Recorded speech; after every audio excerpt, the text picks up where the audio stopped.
नमस्कार. नमस्कार. नाव सांगा तुमचं. बाबराव आगला गाव कोणतं? गुंडा. मोबाईल नंबर सांगा. 29 हा? 29 हा 59 98 73. बरं. शेतकरी बंधूंनो, हे कल्पचक्रचं कॅन्ड आहे. यांनी एक 11 तारखेला त्यांच्या 20 गुंठे मिरचीला एक कल्पचक्रचं कॅन्ड सोडलं होतं.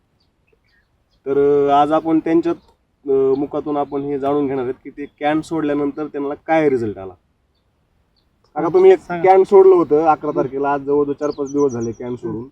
तुम्हाला काय फरक वाटतो तुमच्या मिरचीमध्ये? अगोदर काय परिस्थिती होती ना आता काय परिस्थिती? चांगले म्हणजे काय झालं नक्की हे शेतकऱ्याचं असं म्हणणं आहे की माल धरला म्हणजे झाडाचा फुटवा झाला एक तर. हां आणि जे झाडं जे पिवळे पडले होते त्याला ग्रीनरी एकदम छान आली पूर्ण प्लॉटला, कलर की आली काळोखी आली. आणि दुसरी गोष्ट म्हणजे हे जे वरती शेंड्याला जे फुटवा निघलेला आहे एकदम छान निघाला. प्रत्येक फुटव्याला 2-2, 3-3 कळ्या निघालेल्या आहेत आणि प्रत्येक शेंडा असा एकदम क्लिअर आहे.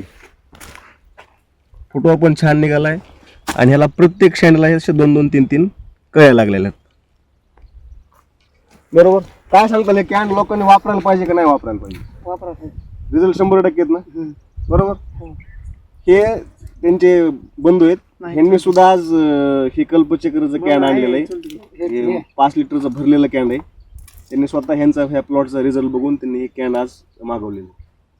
धन्यवाद.